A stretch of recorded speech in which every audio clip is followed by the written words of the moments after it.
Good evening, everyone, and welcome. We are a small group, but gosh, we grew in the last 2 minutes, didn't we? I think that's typical of most churches or most congregations and most events. So thank you all so much for sharing this portion of Mother's Day evening with us. I sent out a notice to the board just as a reminder, and it will be a small group because for the first time in 3 years since the pandemic, there is an opportunity to gather together with family and friends. And I think many of our members, at least those are the emails I had, are taking advantage of that. So for those of us who are stalwart in our commitment here, thank you all so much. And happy Mother's Day. Whether you're a mother or a grandmother, or each of us has that wonderful motherly love and creativity right here inside of us. So it's a wonderful day to celebrate.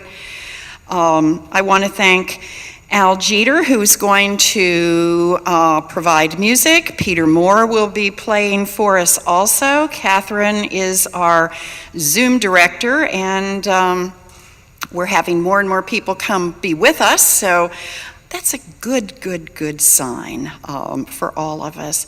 And a special thanks to Sandra Garrett. If you've seen that table back there, it is fabulous. So we're going to eat hearty tonight, and it's pretty and it's lovely. Thank you, Sandra, so much. David and Rita are both ill, so that's why they aren't here with us. So I am going to ask everyone to stand as we begin our time together, honoring the directions, and David and Emily will be our leaders. Bill is our sage keeper, and Peter will be providing soft background music.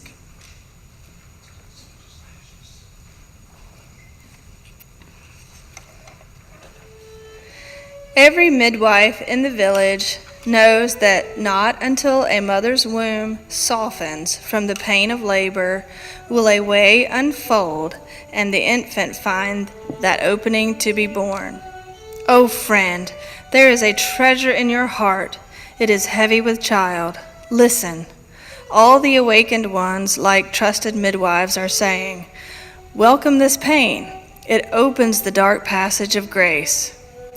In this most sacred of traditions, we honor and welcome the 4 directions of our great mother, the earth, to remind us that we are born from the great love of the feminine.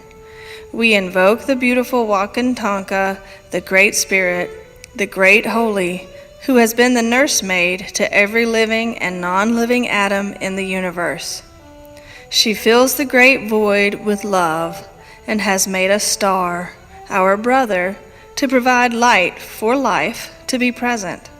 We live because she lives. We burn sweet grass and sage to invite the feminine, and we welcome her healing. We hear our mother's heartbeat as we listen to the steady rhythmic beat of the buffalo drum. We are reminded that this is our heartbeat also. The sweet and haunting notes of the flute remind us that we are all meant to be mothers of God, for God is always needing to be born. Facing east.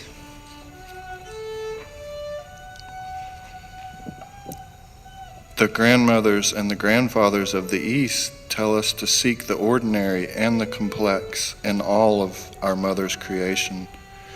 To know that we are both, our world will be transformed. All together. 4 billion years ago, our great mother was molten rock. Now, sings opera. She is exceptionally patient with us. Facing south. The grandmothers and the grandfathers of the South tell us to remember how the Holy One created us, to celebrate the existence of the universe. The universe shivers with wonder and can be found in the depths of each of us.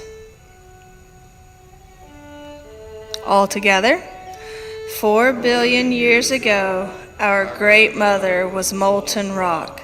Now she sings opera. She is exceptionally patient with us. Quarter turn to the right, facing west.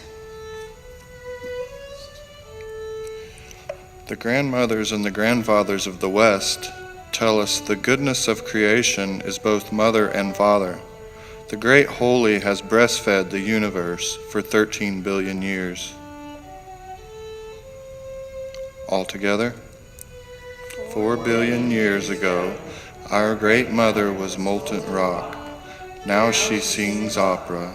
She is exceptionally patient with us. Quarter turn to the right, facing north.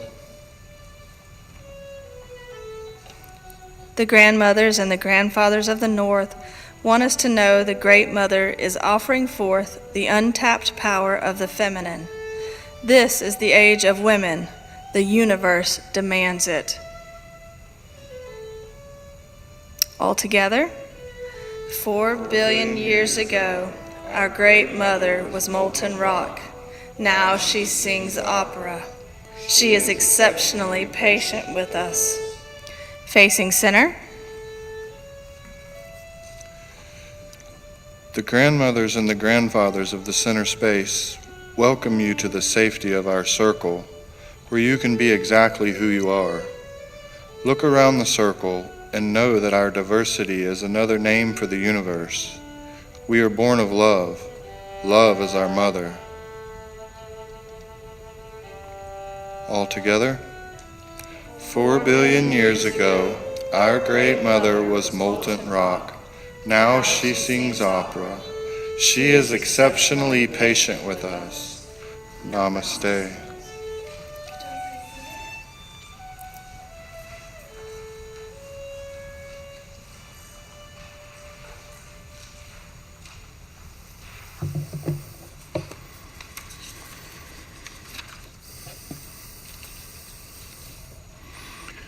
Holy words from God's story, found in the wisdom of Proverbs.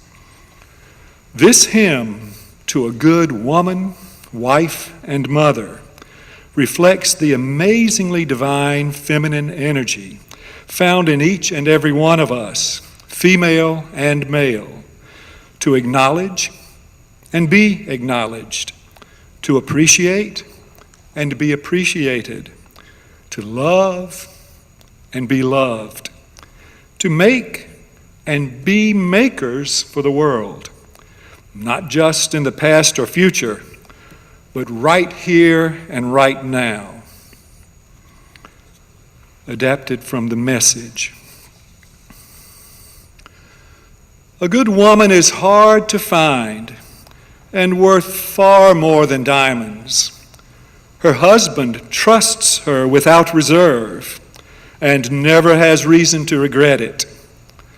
Never spiteful, she treats him generously all her life long.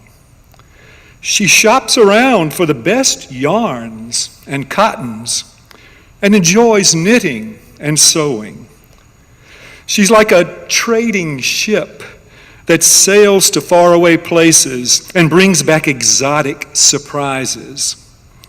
She's up before dawn, preparing breakfast for her family and organizing her day. She looks over a field and buys it. Then, with money she's put aside, plants a garden. First thing in the morning, she dresses for work, rolls up her sleeves, eager to get started. She senses the worth of her work, is in no hurry to call it quits for the day. She's skilled in the crafts of home and hearth, diligent in homemaking. She's quick to assist anyone in need, reaches out to help the poor. She doesn't worry about her family when it snows. Their winter clothes are all mended and ready to wear. She makes her own clothing and dresses in colorful linens and silks. Her husband is greatly respected when he deliberates with the city fathers. She designs gowns and sells them, brings the sweaters she knits to the dress shops. Her clothes are well made and elegant, and she always faces tomorrow with a smile. When she speaks, she has something worthwhile to say, and she always says it kindly. She keeps an eye on everyone in her household and keeps them all busy and productive. Her children respect and bless her. Her husband joins in with words of praise. Many women have done wonderful things, but you've outclassed them all. Charm can mislead, and beauty soon fades. The woman to be admired and praised is the woman who lives in the fear of God. Give her everything she deserves. Festoon her life with praises. This is God's story for all of us.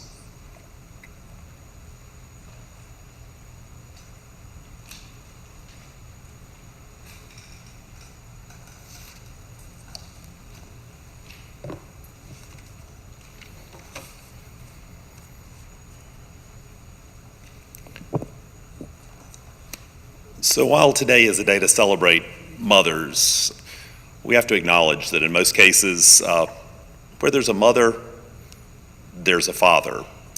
So before the elephant in the room becomes very obvious, I want to recognize my father, Dwight, who is here tonight, who made the wise decision to make a family by marrying my mother 55 years ago.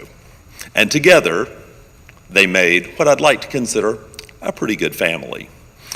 So thanks, Dad. But you'll get your accolades next month. It's about Mother's Day today. As I ruminated on exactly what a mother and a maker were, I did a little deep dive into the history of Mother's Day.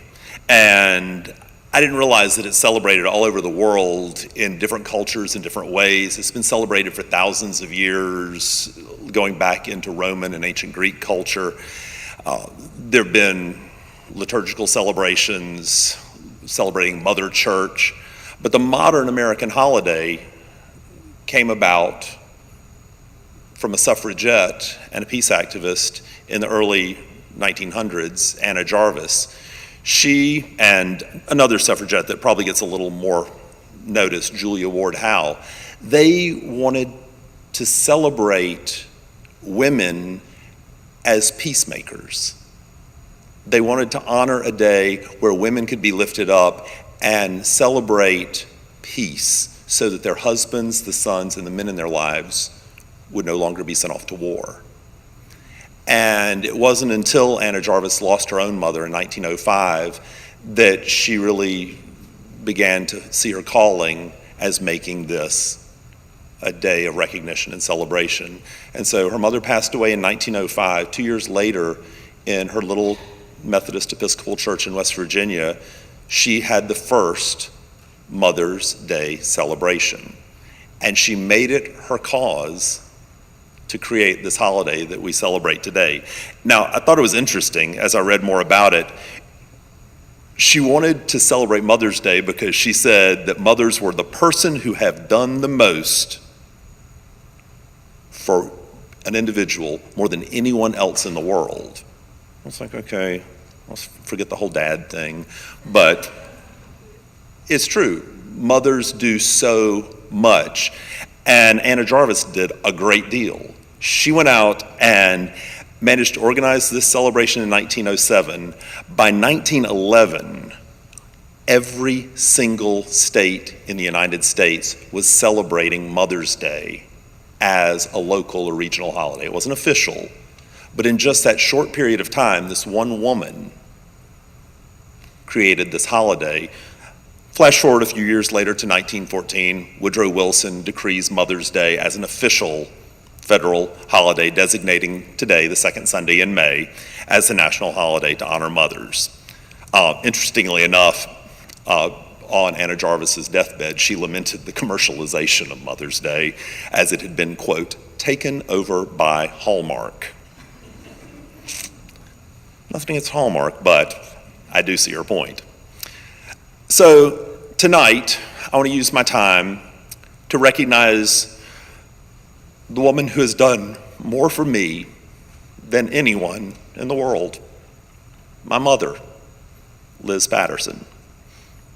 And while we lost Mom in 2018, just a week shy of her birthday, her influence is continually felt by me and my siblings, my brother Olin and my sister Catherine.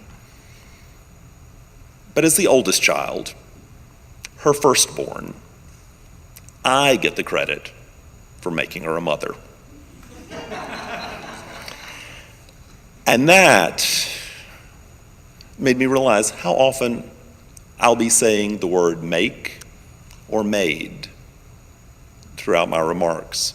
Because, yes, I made her a mother, but she made me the person that's standing in front of you today.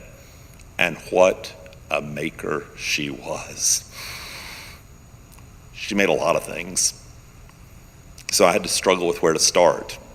Well, you start at the very beginning, at home.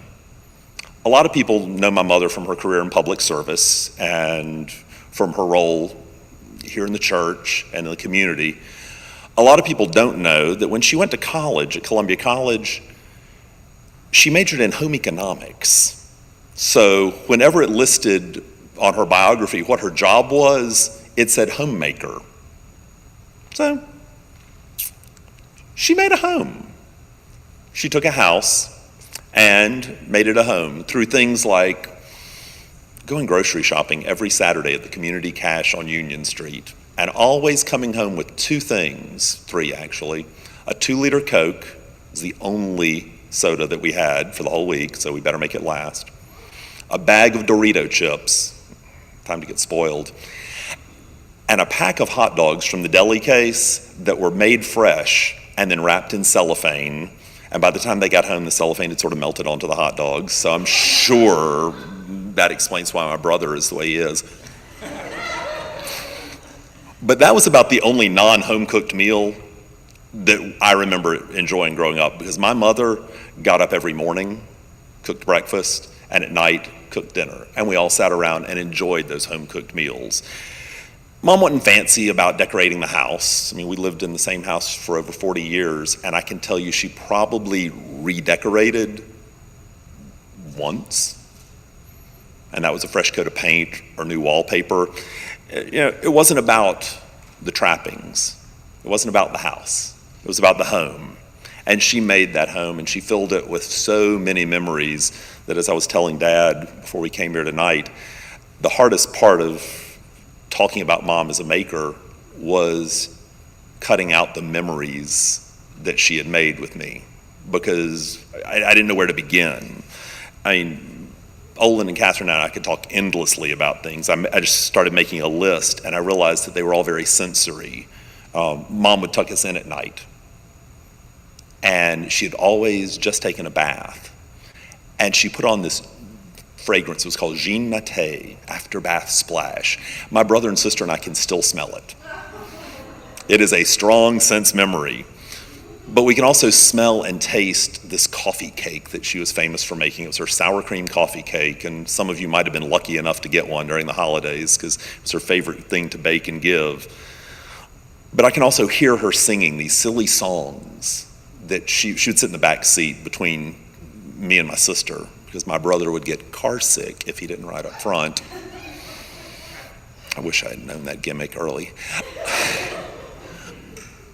But Mom would sing these crazy songs. We call them camp songs because she told us that she had learned them going to summer camp. And some of them, well, all of them, Olin and Catherine and I can remember and sing to this day. But we can only do it by hearing her voice in our head. And we can see Mom floating in the water of Lake Lure, sort of her happy place. And I can remember the touch of her hand. And that touch is the strongest memory that I have. And I would give anything for just one more.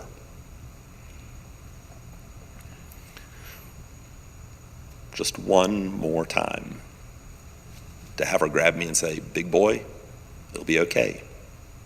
Big boy, I'm proud of you. Big boy, wake up." But time was something Mom made too, and that's something that has always amazed me. I mean, you don't think about how and what we make time for, but it was only after my sister Catherine had her first child, my niece Clara, we were sitting around and realizing how my mom made time for everything. As Al was reading the parable, I was thinking about all that women make time for that we don't really acknowledge. Like, my mom was the first one up every morning. She got 3 unruly kids up and somehow magically was dressed to go and downstairs cooking breakfast for us, because we sat down and had a cooked breakfast. She even managed to get Dad up to join us before he went off to work. Then she threw us in the car and got us to school, then drove to Columbia to work, came back, somehow dinner was ready. Okay, we later learned the importance of a crock pot. She helped us with our homework. She got us ready for bed. Somewhere in between there, she managed to sneak into her room and enjoy like 15 minutes of solace in a bath with some Jean Natte. She went to bed and got up and did it all over again. And my sister was like, where did she make time for herself?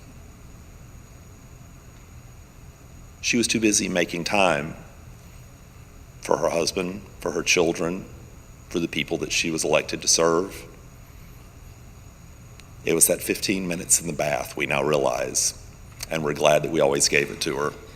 Except when she said the light went off. She said there was a light that whenever she'd shut the bathroom door, we all saw it, and that was like the alarm, go disturb Mother now.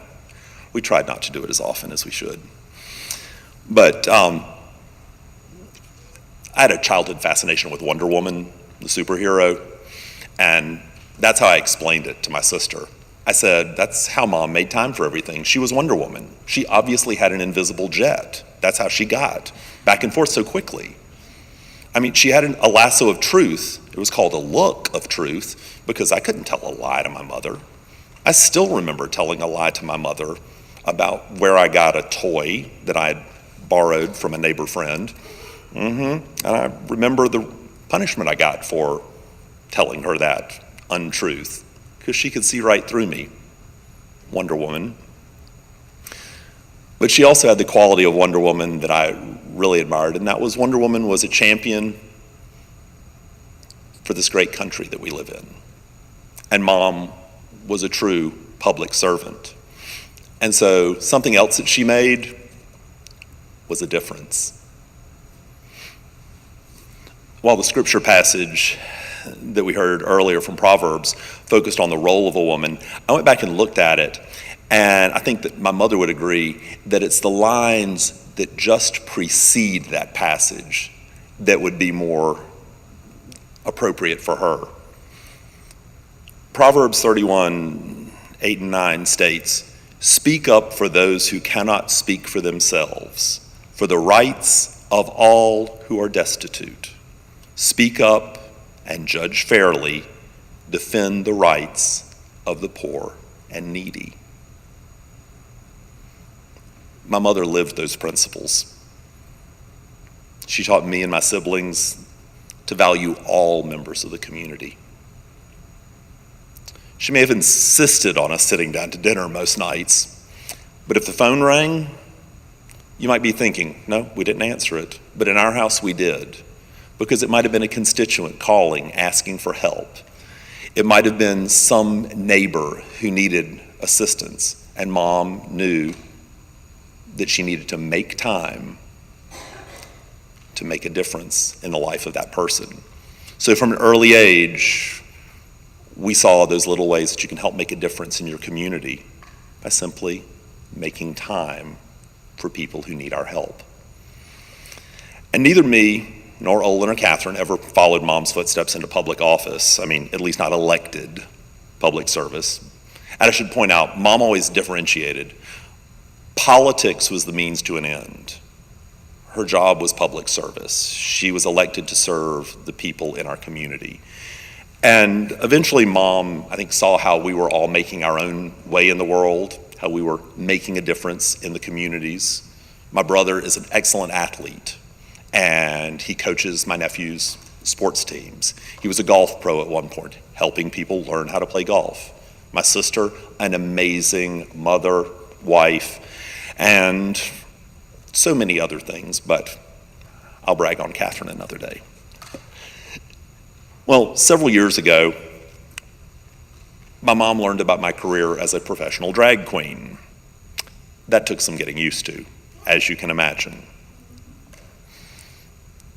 I didn't really understand how I could explain to Mom what I did, but eventually she came to see that what I was doing was public service. I was just doing it dressed like a 7-foot-tall circus clown in a wig and heels.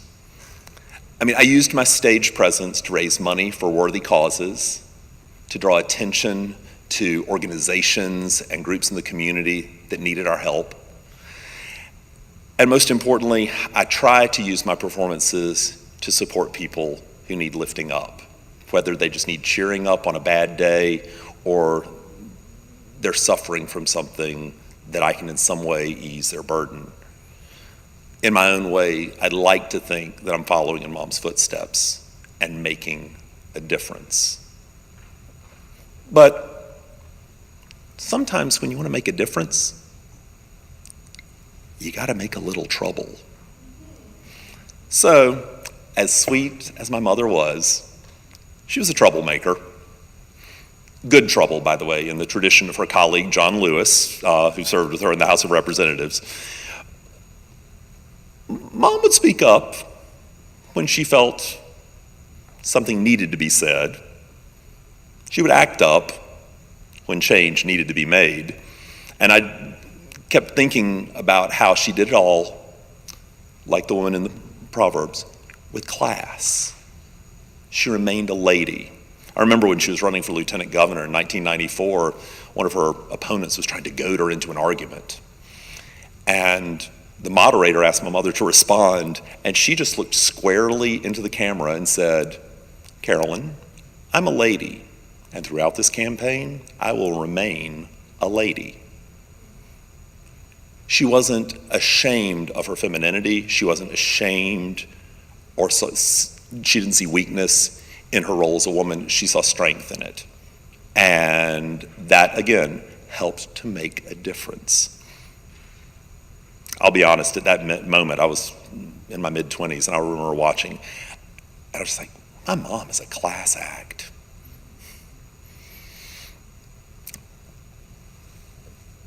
But she made choices, too. Some were tough, some were easy. She made a choice to accept that guy's proposal and get married a week later. Yes. That's what happens when you find the right guy. Or in Dad's case, the right woman. They chose to start a family.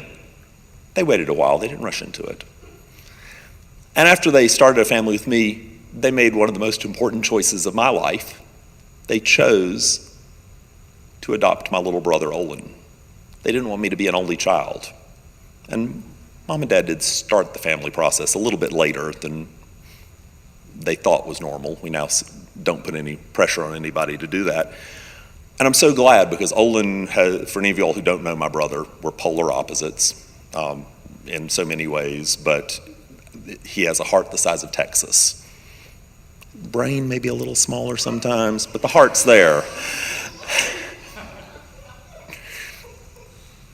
And then a few years later, they chose to welcome my little sister into the family. Okay, that wasn't so much of a choice as a surprise, but surprise, sometimes a good choice. Mom chose to run for public office, balancing being a mom, being a wife, her roles. She would fly back from Washington for 6 years every week to teach Sunday school here at Central. To make sure she would call home, to make sure that my sister was tucked into bed via phone. But towards the end of her life, one of the choices that she made that really shows me what a maker she really is, and I speak of that in the present tense because I always feel her with me. She chose her own path of care on how she was going to live out her life on this earth. And she did it on her terms. It was that last choice that she made that was such a gift to Dad and to me and to Olin and Catherine. Mom left us on Saturday, November 10th, 2018, as the clock struck noon. Just a week before that, she made a trip to see me perform in drag on the stage of Upstate Pride. Just a few days after that, she joined us all for a family birthday celebration for my sister. We never knew how much pain she might have been in, but she wasn't going to miss that celebration. And the pictures of us with her that day will always be special.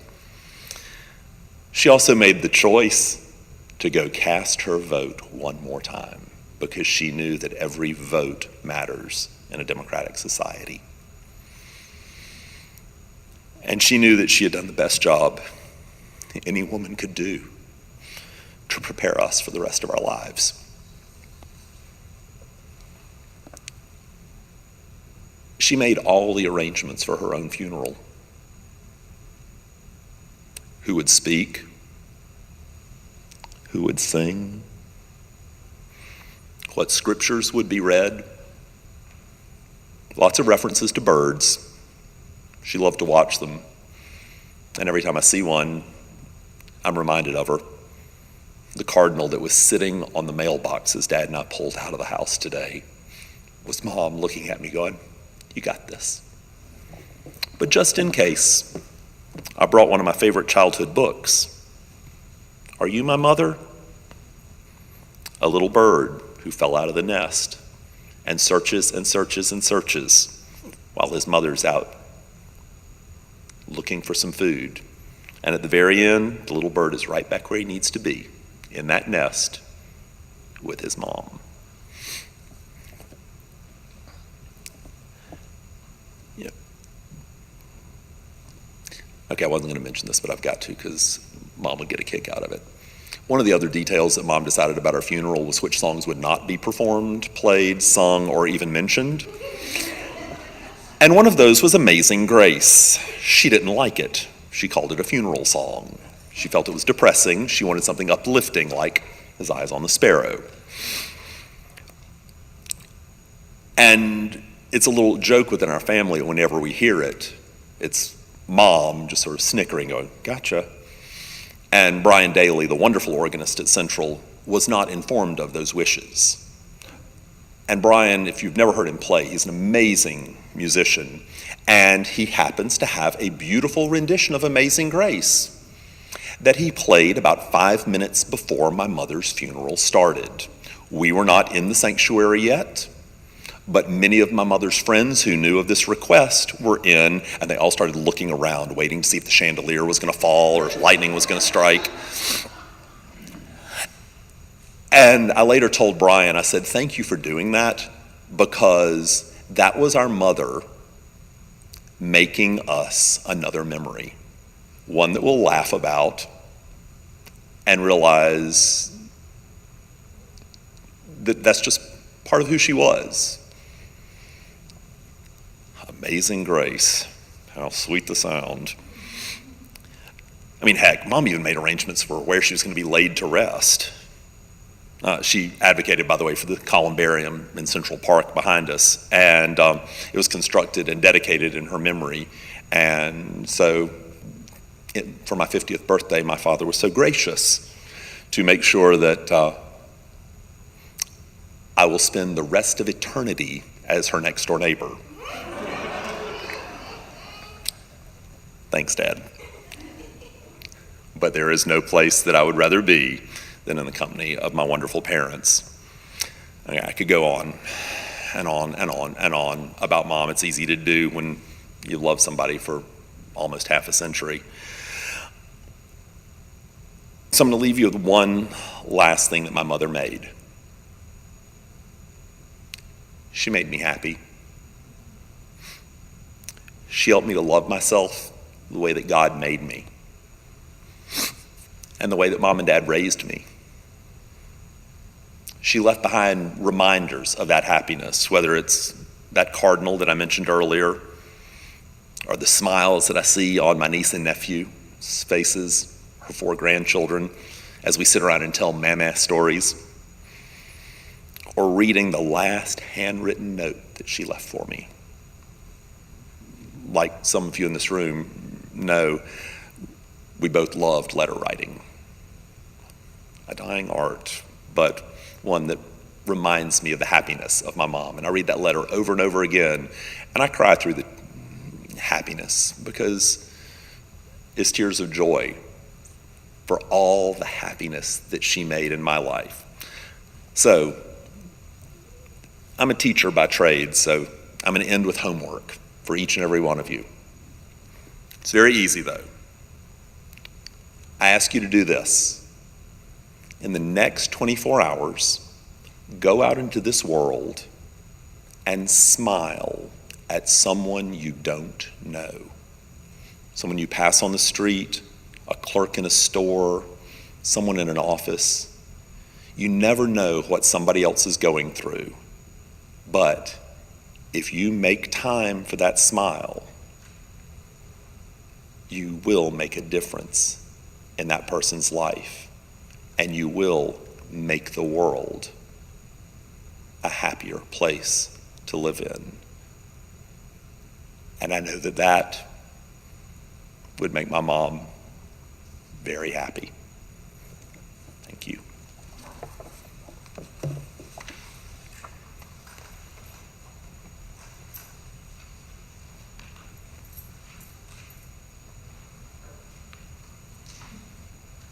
Okay. You're following your bulletin. Looks like it's time to sing. Piano going again. Notice the refrain, the verse. We'll do it as listed there in the program. So be brave and sing out. You can do this.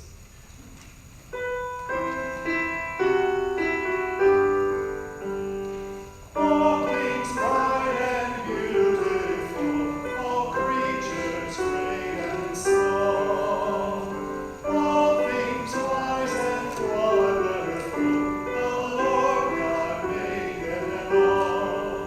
Each little flower that opens, each little bird that sings,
Isn't it nice to be able to sing again? Oh, it's so wonderful. Our joys and our concerns this evening are huge, both the joys and the concerns. There's some great joys as I look around this circle. Dee Goforth has come back with us. She's feeling better. We've missed you, Dee. And Gail Schmunk.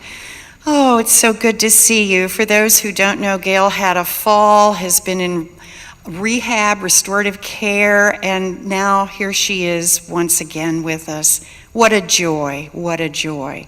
There are so many other joys, and yet there are concerns. What are your joys and your concerns that you might like to share?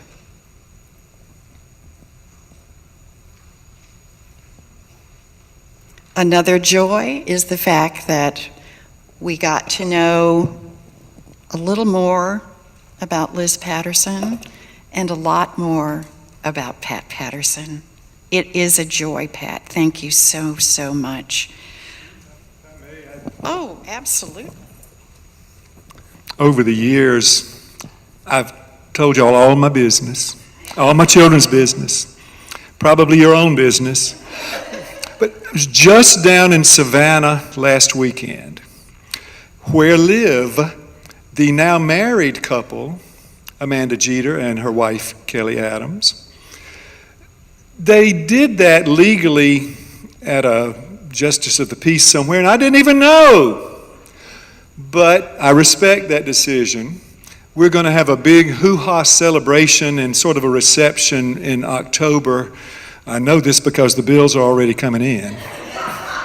But your child, whom many of you saw grow up in this church and in this celebration over the years, was in a Rodgers and Hammerstein review. If you know Savannah, you may know Tybee Island, just the beach part out there. There's a wonderful old playhouse, sort of like our David Reed Playhouse has been here. They've renovated it. And Justin Addington, who used to be at Trinity Methodist, is now in Savannah. Justin was the music director, and Amanda and 4 others sang all the songs. And this old daddy is still about a foot off the ground. So that's one of my definite joys. Wonderful, wonderful. Let's sing, shall we? All this joy, all this sorrow, all this promise, all this pain, such is life, such is being, such is spirit, such is love.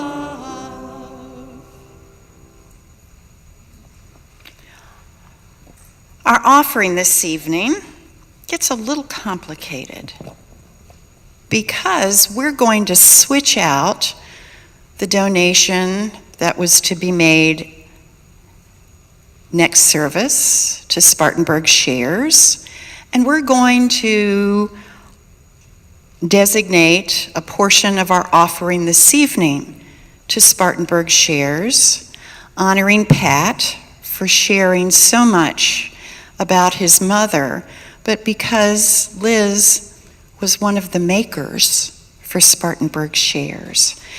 So in addition to this donation, we say thank you in the big way, and we hope this will honor you.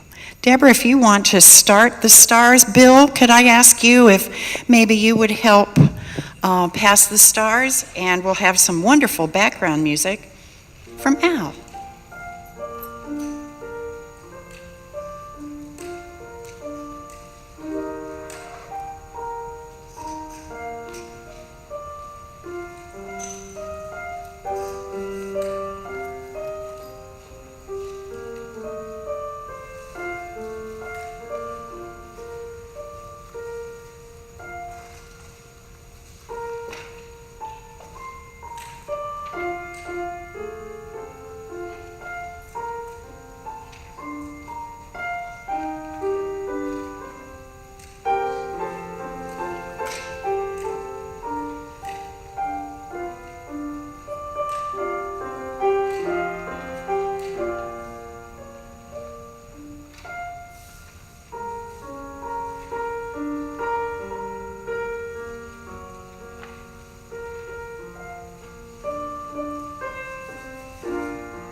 holy words from God's story found in the first chapter of John's Gospel. Adapted along lines of Hebrew translation, we can hear a new power emerge from the Christ story, leaving us sensitive and aware, alive and awake to the ever-flowing, evergreen unfolding of the divine energy. In the beginning was the creative energy. The creative energy was with God, and the creative energy was God. It was with God in the beginning. Through all things came to be. Not one thing had its being but through it, and all that came to be had life in it. And that life was the light of persons, a light that shines in the dark, a light that darkness could not overpower. The creative energy was the true light that enlightens all people. And it was coming into the world. It was in the world that had its being through it. And the world did not know it. But to all who did accept it, it gave power to become children of God. The creative energy was made flesh. It pitched its tent among us, and we saw its glory. The glory that is its as the holy, only child of the Creator, full of grace and full of truth. This is God's story for all of us.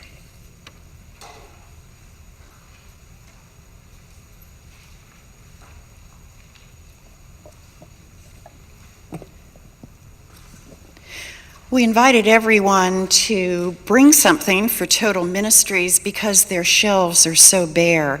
So thank you so much for helping fill the basket, but we're going to extend it to the next service. And also our donation for the next service will go to Total Ministries. So if you didn't quite remember or we're just caught up, please, if you would, help us in 2 weeks when we join together. Pat offered a little homework ditty at the end of his reflection. Being a maker takes a lot of energy, doesn't it? We've listened to Liz as a maker. I look around this room and I see one maker after another maker after another maker. Some makings are more obvious, more evident than others. We have 2 folks sitting right here, our music makers. It's really pretty obvious, isn't it? But our culture has spent some time in the last several years talking about how to be a maker and the importance of it, and they've taken it one step beyond. It is now a full-fledged artisan movement. It comes to us in different ways, in different things that we do, in different things that we share. So, in addition to smiling within the next 24 hours at someone you don't know, sitting in the center of our altar this evening is an opportunity for everyone sitting in this circle to be a maker. In there are a number of boxes of cornbread. It only takes 1 egg and a little milk, and you too can be a maker. Now, how can we do that? Why do we do that? Well, we do it because we want to make a difference.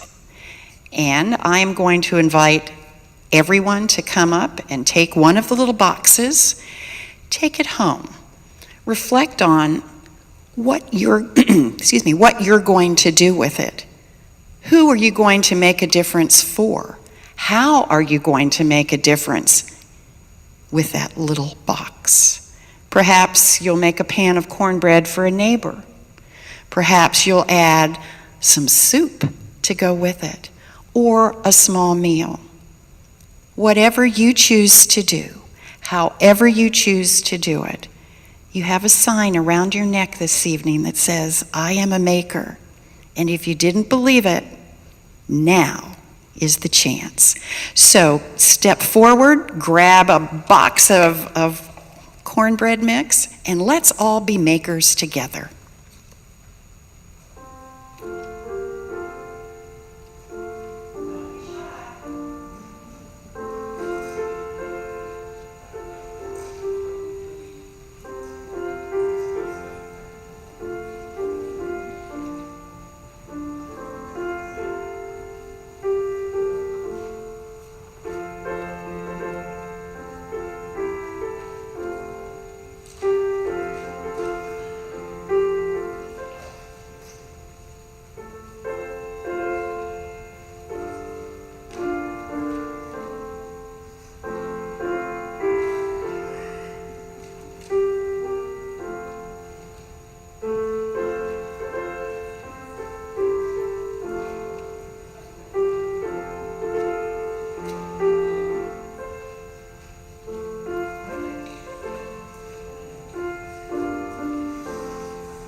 I can't wait to hear how you're going to make a difference with a little box of cornbread.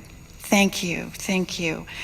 One quick thing before we end our time together and hit the refreshment table.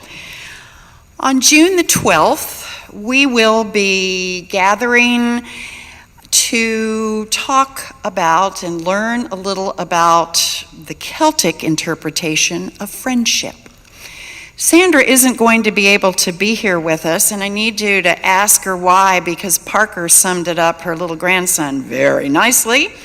She had a choice to make, and she's making the right one, but it might not be the one he would make, right, Sandra?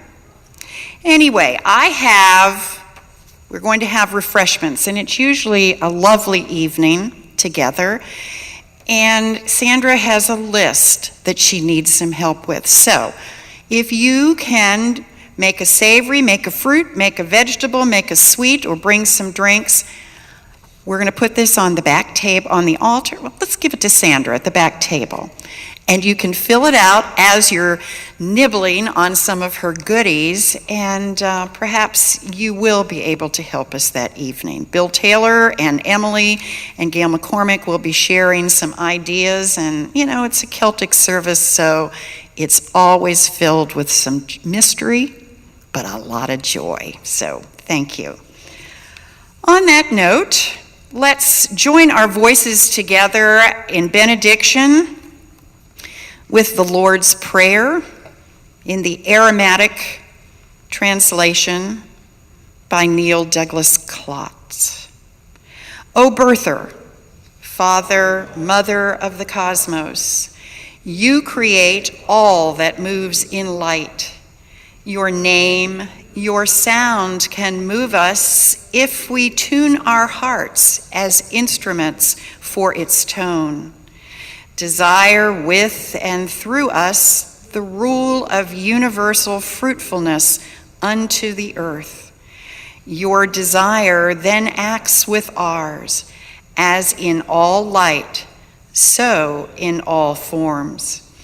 Grant what we need each day in bread and insect, substance for the call of growing life. Loose the cords of mistakes binding us as we release the strands we hold of others' guilt. To you belongs each fertile function, ideals, energy, glorious harmony during every cosmic cycle. Amen. Now, we're going to sing one more time, stand up, and let's join. Yes. Twice through. That would be great.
Go in peace, and we hope to see you in 2 weeks. Sandra, thank you.